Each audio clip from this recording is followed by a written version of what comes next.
Up in the attic on a Friday. Wilbon, we're going to start with the NFL draft, and we're going to go to the top of the NFL draft and Joe Burrow.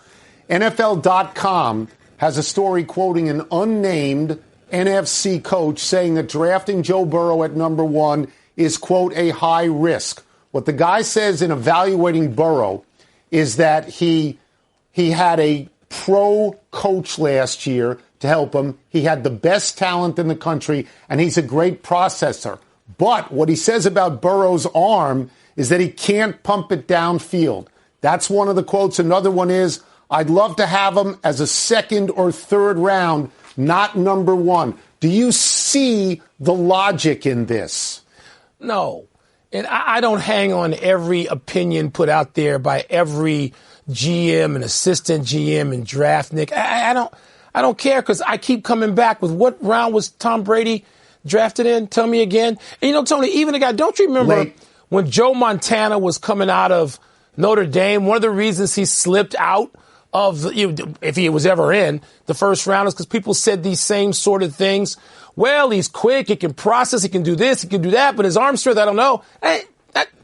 Sorry, I'm not paying attention. Did we not just see Joe Burrow have, against the best talent in America, one of the great, if not the greatest seasons of all time? So if you want to just throw out the results of his college career, I guess one could do that. I'm not going to. See, what I find interesting about this, and I think it's a good story, I don't agree with it, but I find it interesting, is they're not talking about the size of his hands. They're talking about arm strength. This guy is saying when he throws it deep, it wobbles, and that makes him worry. Now, the Cincinnati Bengals offensive coordinator said of Burrow's arm, it's more than enough. But it's food for thought in this regard, Mike.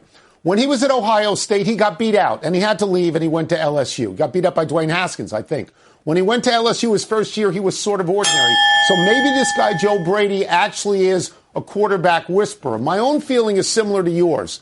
He not only had a great season, he was greater in the biggest games. I find myself rooting for this kid, but it's, you hear stuff like this all the time around the draft. It just, had it been an AFC coach, I would have worried, because it could have been a Cincinnati coach from the AFC. But this is draft talk, right? It's draft talk. Tony, 12, 13 years ago, I remember us having a story on this here program about a young man named Jay Cutler.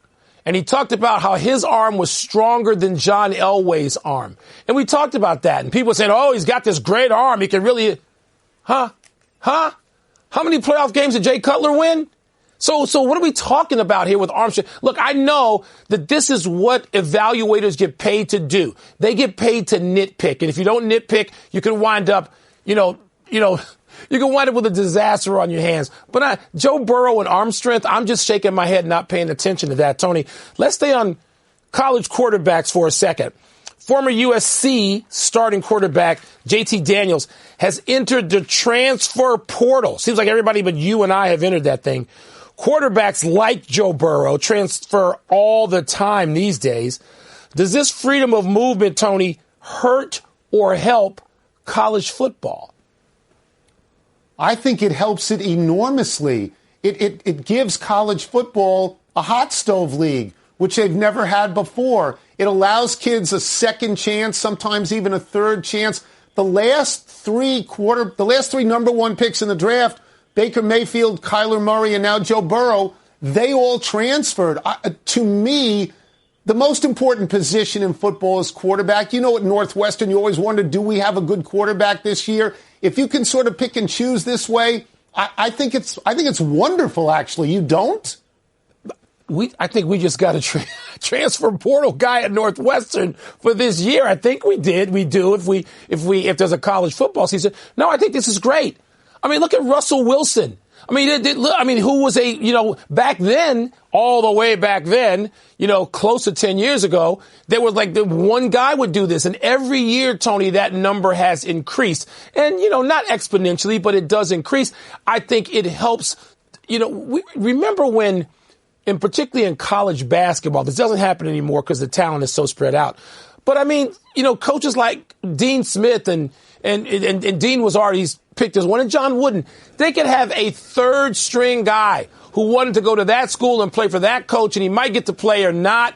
You think about Sven Nader. You think about a guy like him. And then in basketball, that stopped for the most part 15, 20 years ago. And football, this transferring the rules and the eligibility have come close to stopping it, certainly slowing it. This is good for the product, for the competitive level of college football.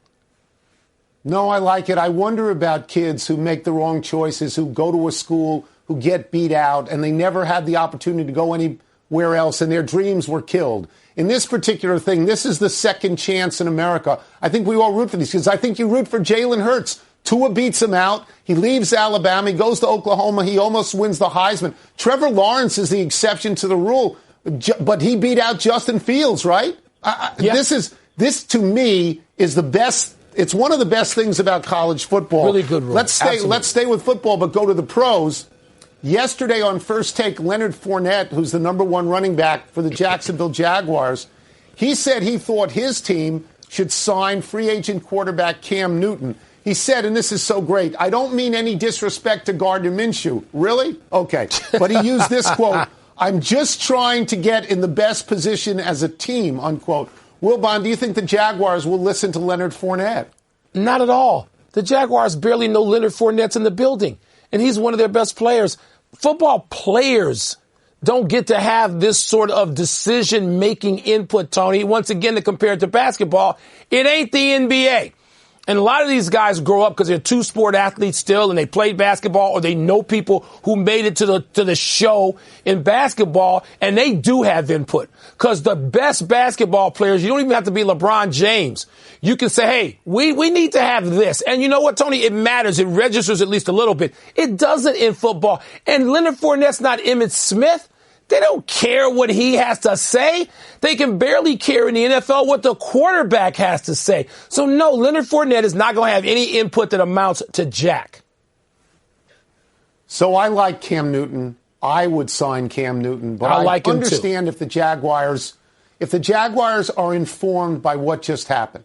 They went into the free agent market. They got Nick Foles. Nick Foles was awful. They got rid of Nick Foles. To go back into the free agent market for a big-name, big-money quarterback 2 years in a row, especially in Cam Newton, somebody who has physical problems, you may shy away.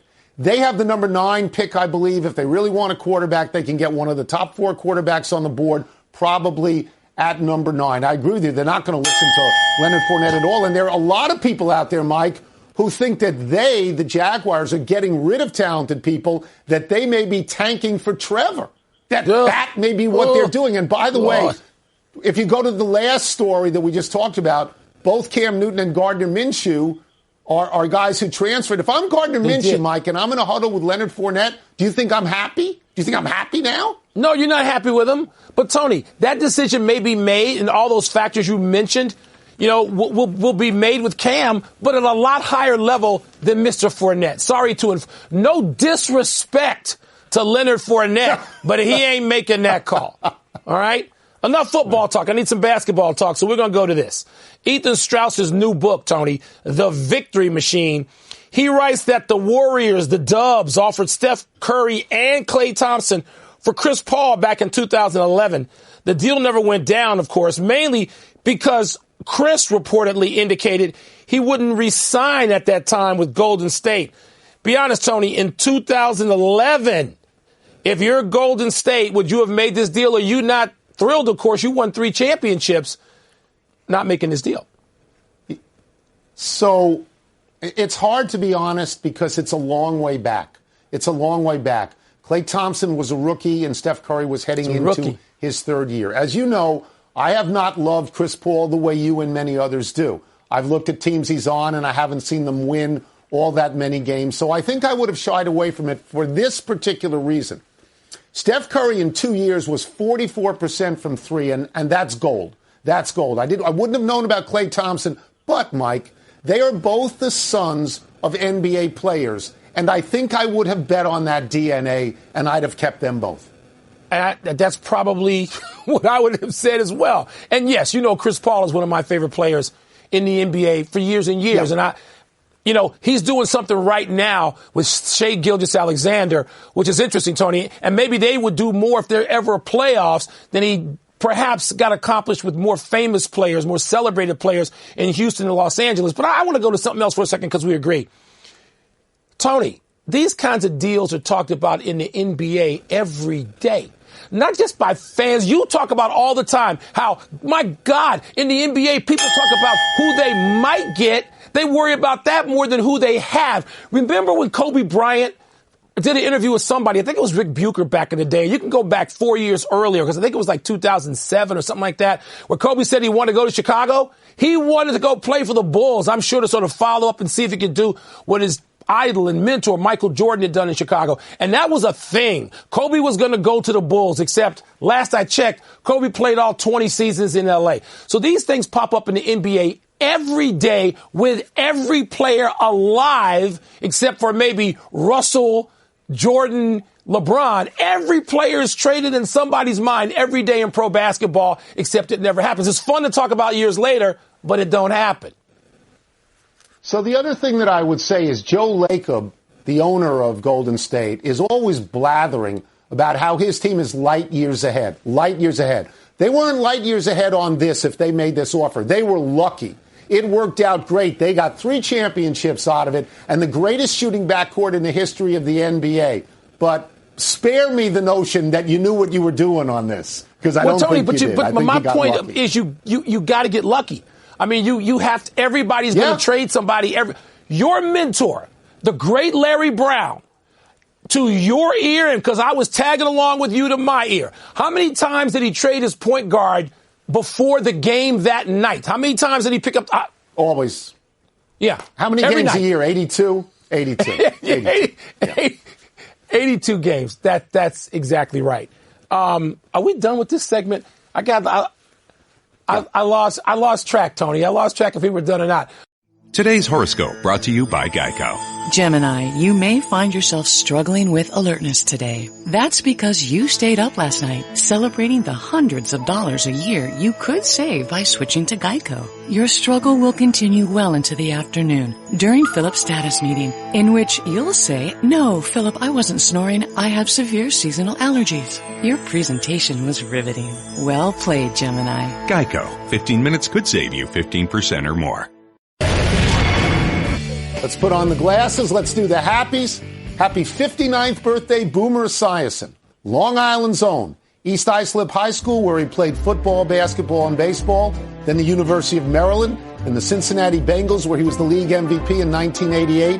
Almost beat Joe Montana in Super Bowl 23 until Montana found John Taylor in the end zone real late. The name on Esiason's birth certificate is Norman Julius Esiason, but he probably wouldn't even turn around if he yelled out, "Hey, Norman." He made the Pro Bowl 4 times. He ended up with 247 touchdown passes, 184 interceptions. After his playing career ended, Esiason went to the booth, and he's been in broadcasting ever since. He's on the CBS pregame show now.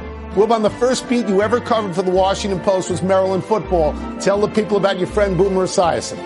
My first day on that beat, Jerry Claiborne named Norman Esiason the starting quarterback at the University of Maryland, and I covered every game he played in college. And I went up to him and I shook his hand, and I said, "Hi, I'm Mike Wilbon. I'm a new beat writer. I'm 2 years older than Boomer, by the way. That's all." And I said, "What do I call you?" It says Norman. And he said, "Listen to me. If we're going to get along, never, ever call me Norman. I am Boomer." And I thought, this guy's great. And I've gotten to know his whole family. I love him. It's been, how many years? I mean, it's closing in on 40 years that I've known Boomer, and I always wish him nothing but the best. And I have that helmet, Tony, the helmet you see up there in the screen. I have one of those helmets from Boomer at home in a nice show-off place, as you know. Happy anniversary, Tim Couch, Donovan McNabb, Akili Smith. On this day 21 years ago, these quarterbacks were taken 1, 2, 3 in the draft. It was the first time 3 straight quarterbacks were taken at the top of the draft since 1971, when the trio was Jim Plunkett, Archie Manning, and Dan Pastorini.